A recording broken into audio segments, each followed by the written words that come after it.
তো অনেকে মনে করেন যে এটা মানে খুব সহজ কাজ, হ্যাঁ, বাট আমাদের জন্য তো সহজ, কারণ আমাদের তো কাজই এটা, পেশাই এটা। কিন্তু ফসল ফলাইতে কষ্ট আছে অনেক। এটা দেখেন, এই যে এই পেঁয়াজটা দেখেন, এখানে তিনটা হয়েছে। হ্যাঁ, একটা দুইটা তিনটা, মানে একটা পেঁয়াজ থেকে তিনটা পেঁয়াজ হয়েছে। এইটা হচ্ছে মূলত কাটার পরে একেবারে ফ্রেশ পেঁয়াজ, মানে এটা এখন বাজারজাত করা যাবে। বিসমিল্লাহির রহমানির রহিম। এই মুহূর্তে আমরা হচ্ছে মুড়ি কাটা পেঁয়াজ তুলতেছি। মূলত এই পেঁয়াজটা লাগানো হয়েছে কার্তিক মাসে, এখন মাঘ মাসে প্রায় শেষ। পেঁয়াজ আলহামদুলিল্লাহ মোটামুটি হয়ে গেছে। সজীব ওই পাশে কাটতেছে, আমরা এই পাশ দিয়ে উঠাইতেছি। 3 মাসের মতো লাগছে, যদি একটু পাকানোর জন্যে এটাকে বেশ কিছুদিন রেখে দেওয়া হয় যাতে সংরক্ষণ করা যায়।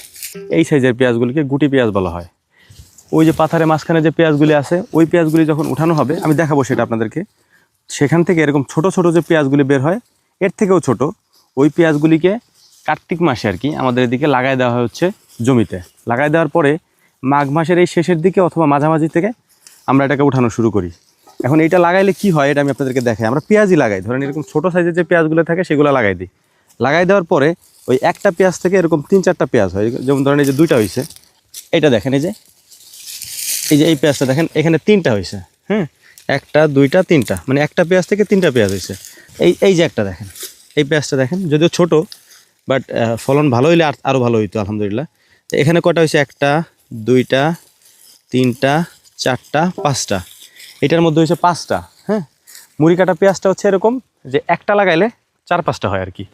একটার পাশ দিয়ে আরও 4-5টা হয়। যেমন এই যে একটা দেখাই, এই যে দেখেন, একটা লাগাইছে, এখানে হয়েছে 3টা।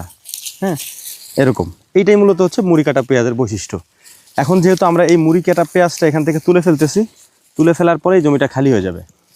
এই জমিতে অন্য কিছু চাষ করার মতো এখন আর নাই। এর কারণ হচ্ছে ফসল যা চাষ করার তা হয়ে গেছে চাষ করা, আর কিছুদিন পরে সেগুলো উঠানো শুরু হবে।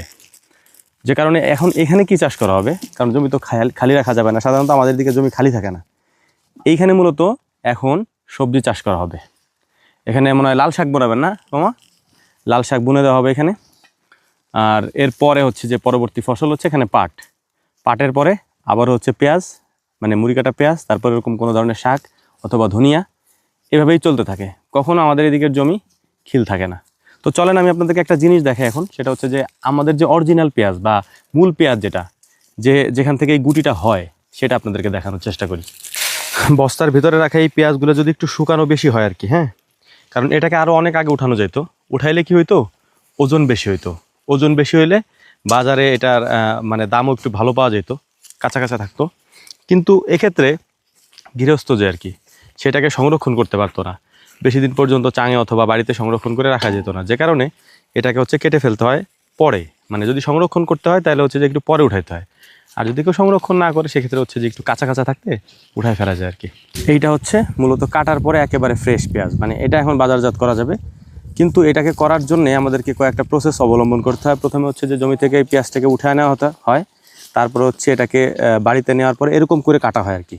স্বাভাবিকভাবে দেখেন আপনারা, এই যে এখানে কিন্তু এইভাবে কাটা না। হ্যাঁ, এই যে আমি যেভাবে দেখাচ্ছি এখানে কিন্তু এইভাবে কাটা না, এখানে কাটা হচ্ছে এইভাবে, এই যে এইভাবে এখান থেকে রেখে। তো বাড়িতে নেওয়ার পর আবার এখান থেকে, এটা মহিলারা করে আর কি, বাড়িতে নেওয়ার পর এখান থেকে কেটে ফেলার পরে পেঁয়াজটা রেডি হয়ে যায়।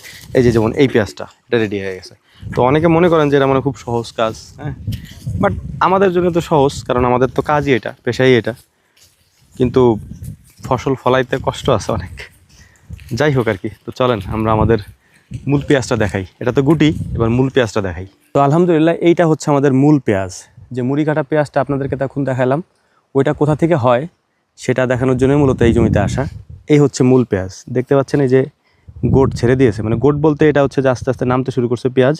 এটা চারা লাগাইছিলাম আমরা, আপনারা দেখছেন হয়তো। এই চারাটাই আস্তে আস্তে বড় হচ্ছে, বড় হয়ে এরকম পেঁয়াজ হয়ে নামতেছে আর কি। তো এটা যেহেতু কয়েকদিন আগেই লাগানো হয়েছে, হয়তো রোজার শেষের দিকে আমাদের এই পেঁয়াজ উঠাইতে হইতে পারে।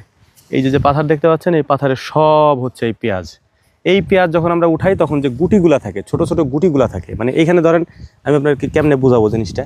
এই যেমন ধরেন এই যে ছোট ছোট পেঁয়াজ, এই যে একটা পেঁয়াজ আছে ধরেন, হ্যাঁ, এই যে একটা পেঁয়াজ আছে না, এই পেঁয়াজটা গুটি হবে, মানে ছোট হবে, এই যে এতটুকু একটু হবে আর কি। তো ওইটাই মূলত হচ্ছে পরবর্তীতে কার্তিক মাসে যখন এখান থেকে পানি নেমে যায়, তখন জমি চাষ দিয়ে ওই পেঁয়াজটাই লাগাই দেওয়া হয়। ওই লাগাই দিলে ওই একটা পেঁয়াজ থেকে 4-5টা পেঁয়াজ হয়, ওইটাই মূলত লাভ আর কি। তো এটাই হচ্ছে মূলত আমাদের এখানকার সিস্টেম মুড়ি কাটা পেঁয়াজের। তো এখন উঠানোর কাজ চলতেছে। অসুস্থ মানুষ দোয়া করবেন।